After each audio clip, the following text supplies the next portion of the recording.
Приветствуем наших подписчиков и гостей канала Эзотерика для тебя, друзья. Мы вас всех приветствуем в изобилии и достатке. Сегодня в этом видео мы с вами поговорим о народных приметах на 2 мая 2022 года. Уделим внимание народным приметам, поговорим о том, что нельзя делать, и обязательно уделим внимание лунному календарю. Все более подробно далее в этом видео. Итак, друзья, 2 мая православная церковь чтит память Иоанна Ветхоперщика. Святой Иоанн жил в 8 веке. В юные годы он решил отправиться в Иерусалим, чтобы стать паломником. Там же спустя некоторое время он был поселен в лавре преподобного Харитона. Живя в монастыре, святой добился высокого духовного совершенства и со временем был почтен в сан священника. По жизни святой был монахом, христианским подвижником и старейшиной, главой общины в церкви, пресвитером. Сегодняшний день был назван в честь святого Иоанна Ветхоперщика. В разных городах, в селах этот праздник звучал и назывался по-разному. День Ивана Воина, Иван Воин, Новина или Каратель воров Иван. Именно на день Ивана Воина народ верил, что стоит помолиться и попросить Ивана найти и наказать воров.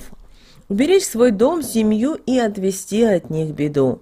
Сегодня, как ни странно, люди ждали очень пасмурного дня. По рассказам и наблюдениям наших предков, если 2 мая был пасмурный и дождливый день, то следующий месяц, июнь, будет преимущественно сухим и безумно солнечным. Предвещала хорошую погоду не только она сама. Говорили, что увидев еще и золотую звезду, вечером 2 мая можно было ждать положительной погоды в ближайшие дни. Когда облака бежали быстро, говорили: быстрые вытесняют дождливые и пасмурные тучи. Ну и дождя, как вы понимаете, не должно было быть уж точно. В садах зацветала желтая акация, бузина, полевой клен, где-то даже и осина. Понемногу начинала цвести даже красная смородина и ирга. В народе иргу называли еще как коринка или пирус. Название одного из разновидностей яблоневого семейства пошло от монгольского языка и означало кустарник с очень твердой древесины. Теплая и радужная погода в этот день тоже была нередкостной, но, как показывала практика, в конце мая можно было ожидать и небольшое похолодание. Оно немного сбивало с толку и не давало спокойно расти посаженным плодородным растениям и овощам. Все люди боялись заморозков и старались самые нежные и чувствительные овощи накрывать ведрами, делать небольшие теплицы или просто укрывать полотенцами и всем остальным, что было у них под руками. Самые чувствительные к погоде были, конечно же, птицы. Им как будто свыше доносили информацию о наступлении той или иной погоды. Если до сегодняшнего дня журавли, ласточки, жаворонки и прочие птицы уже прилетали, знайте, что про холода можно уже точно позабыть. Дикие утки, например, селились ближе к воде, когда чувствовали засуху в этом сезоне, а зайцы до последнего не меняли свою теплую и нежную шерстку, если чувствовали хоть малейшие намеки на холод в ближайшее время. Звери чувствуют все, что связано с погодой, и прогнозируют ее заранее. Люди умело этим пользовались в своих же корыстных целях. Было обычай у нашего народа брать сегодня новую простыню или холст, выходить на холм или гору и бросать его. Таким образом, они кланялись во все стороны и проговаривали: «Вот тебе, матушка весна, новая новинка». После всего для завершения обряда на холст клали какую-то сдобу, булку, хлеб или пирог. Кто на что был гораз, как говорили люди. Делали, а главное верили в это все для того, чтобы весна была к ним доброй. И в благодарность они ждали подарки в виде отличного урожая льна и конопли. Для этой традиции 2 мая даже специально стали выпекать пироги с разнообразной начинкой. Пироги и булочки и были этим символом богатого и разнообразного урожая. Уже с утра опытные хозяйки ставили тесто и пекли пироги с добавлением разной вкусной начинки. Девочки старались надеть новые праздничные наряды.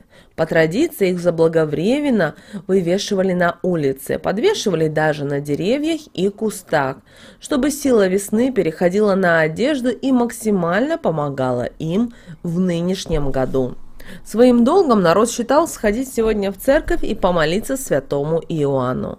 Святой Иван помогал людям уберечь свои дома и сады от воров, разрешить какие-либо споры или вражду и даже найти уже давно пропавшую вещь. Люди верили в свои слова и молитвы, поэтому неудивительно, что действительно чудеса сбывались. Поскольку святой Иван, или как еще его называли, Иоанн Воин, считался самым главным заступником всех расстроенных, обиженных, оскорбленных и скорбящих, именно 2 мая нельзя было обижать кого-либо, ссориться или ругаться. Особенно с теми, кто был слабее, меньше или вовсе не в состоянии ответить. Предки наши запрещали в этот день рассказывать свои тайны и секреты. Они считали, что стоило в этот день промолчать и удержаться от подобного рода разговоров. Не стоило также выпрашивать у кого-то и информацию. Все потому, что считали, что она может вас не обрадовать или вовсе привести к большой ссоре на фоне всего сказанного. Поэтому лучше не задавайтесь лишними вопросами сегодня и не терзайте себя любопытством. Отдохните морально, но со вкусом. Начните читать какую-то интересную новую книгу. Или посмотрите крутой фильм с любимым актером. Старайтесь также не планировать крутых планов и не придумывайте сами себе занятия. Пустите сегодняшний день на самотек и не нервничайте за то или иное. Сегодня решить все задачи или запланировать что-то не выйдет вовсе. День может быть очень запутанный, а встречи могут срываться. Люди будут опаздывать или не по своей вине, или вовсе не приезжать. Поэтому настоятельно рекомендуем взять паузу и отдохнуть сегодня самим собой. Расслабляющая ванна с пенкой, теплый согревающий чай, ну и, конечно, какой-то вкусный десерт для души. Вам сегодня будут нужны как никогда. День ангела сегодня празднуют Семен, Виктор, Иван, Дмитрий и Георгий. В этот день было запрещено ходить в грязной одежде, надевать вещи, которые носили вчера. Нужно, наоборот, надеть что-то новое или чистое постиранное белье. И если вы оденете чистую одежду, тогда можно рассчитывать на удачу и счастье. Нельзя в этот день отказывать в помощи и милостыне. В противном случае можно самим оказаться на месте просящих. Нельзя сегодня ходить в баню или сауну, иначе это к болезни. Не рекомендуется сегодня и много работать, приниматься за тяжелые дела, брать на себя дополнительную нагрузку, иначе результат будет минимальным. Также не рекомендуется сегодня и браться за новое дело. Ничего не получится. Нежелательно отправляться в путешествия и дальние поездки, иначе это к неоправданным денежным тратам и неурядицам в пути. А вот беременным женщинам в этот день нельзя давать кому-либо в долг, иначе отдадите и часть своих сил. Также 2 мая на Руси вспоминают блаженную старицу Матрону Московскую. В ней молятся об избавлении от болезней, о крепком здоровье для родных и близких. Также обязательно покормите в этот день бездомных животных или диких птиц. Знаете, это к богатству. Ну а далее, друзья, у нас с вами лунный календарь на 2 мая 2022 года. По лунному календарю нас с вами ожидает 2 и 3 лунный день. Луна в знаке зодиака Близнецы. Вы знаете, сегодня день начинаний. Можно приступать к намеченным накануне важным делам, но только во второй половине этого дня. В первой половине этого дня продолжайте строить планы, потому что в это время все-таки повышается амбициозность и агрессивность. Лучше уменьшить внешние контакты, чтобы энергия агрессивности не нарушила ваши планы. Вторая половина дня будет более благоприятна. Растет работоспособность, активизируется научная и практическая деятельность. Смело осваивайте новые знания в любой области. Сейчас это весьма своевременно.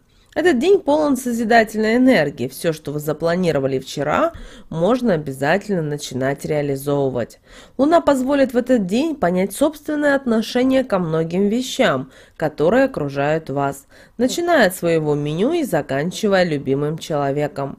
Если прислушиваться к внутреннему голосу, то можно наконец разрешить многие свои сомнения и быть уверенным в правильности выбранного пути.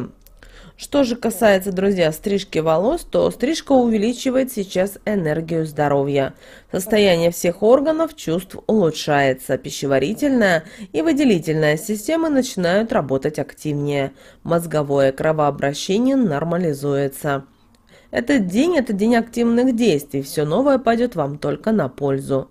Поэтому выберите этот день для похода в парикмахерскую, если вам захотелось что-то привнести в свой образ. Волосы после стрижки наберут сил и быстро отрастут. Не бойтесь сегодня принимать смелые решения и пробовать новые варианты стрижки или укладки. Также это время для наращивания волос также будет благоприятное, но желательно при этом использовать натуральные волосы. Проведите сегодня оздоровительные косметические процедуры, и ваши волосы просто засияют. Если сегодня у вас нет желания стричься, то это время хорошо подойдет для поиска новых укладок и причесок. Окраска натуральными красителями притягивает энергию денег в этот день. Также в этот день разрешены любые эксперименты с прическами. Человек насыщается силами природы и возвращается к повседневной жизни. Также сегодня противопоказана злость, а также плохой день для судебных процессов. Вот такой, друзья, у нас с вами день по лунному календарю 2 мая. С вами, как всегда, был канал Эзотерика для тебя. Обязательно, друзья, подписывайтесь на наш канал. Также подписывайтесь на наш телеграм-канал. Ссылка на телеграм-канал в описании к этому видео. Также, друзья, обязательно ставим лайк этому видео. Обязательно делимся с теми, кому вы знаете, что это видео будет полезно и важно. Ну а прямо сейчас на экране, друзья, вы видите два прямоугольника. Это следующие рекомендованные видео для вас. Нажимайте то видео, которое вам более интересно, и смотрите. Там много полезной, важной, нужной и интересной для вас информации.